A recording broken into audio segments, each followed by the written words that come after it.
Medina হলো আদবের জায়গা। মদিনা হলো কি আদবের জায়গা। মদিনার ছেলেরা আইজো যে আদব রক্ষা করে জানেন, ছোট ছোট বাচ্চারা খুব আদব রক্ষা করে। মক্কা শরীফ এখনো গুঞ্জামি আছে, কিন্তু মদিনার মানুষ কত যে ভদ্র, কত যে শালীন, আল্লাহু আকবার, যা ভাষায় ব্যক্ত করা যায় না। আমি 2012 সালে আমি মক্কা শরীফ মদিনা শরীফ উমরাতে গেছি এবং এতেকাফে ছিলাম রমজান মাসে।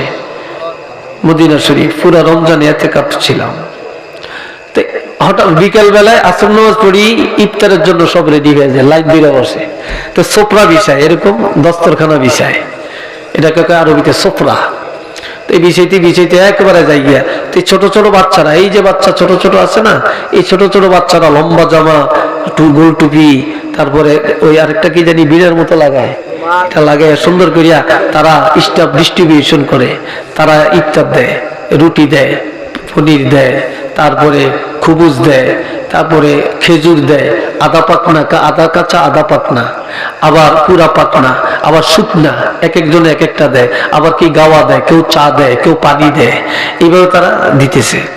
তো এই মানুষ তো বেশি, একজনের শরীরের লোকে গায়ের লোকে আরেকজনের পাও লাগ দিতে পারে। ছোট বাচ্চা পাও লাগছে, উনি বসে রয়েছে, ওনার সাথে পাও লাগছে, পায়ের সাথে পাও লাগছে, দাঁড়িয়ে গেছে যায় না। এই ছেলেটা কি বলে দাঁড়িয়ে জানেন? ইয়া হাজ্জি, ইয়া হাজ্জি, আনা সগীর, আনা সগীর, আনা সগীর, ইগফিরলি, আমাকে মাফ করেন, আমাকে মাফ করেন, আমি বেয়াদবি করছি। আনতা জাইফুর রাসূল, আপনি রাসূলের মেহমান, আপনি রাসূলের মেহমান। সুবহানাল্লাহ। কোন না কি আদর্শ তাদের!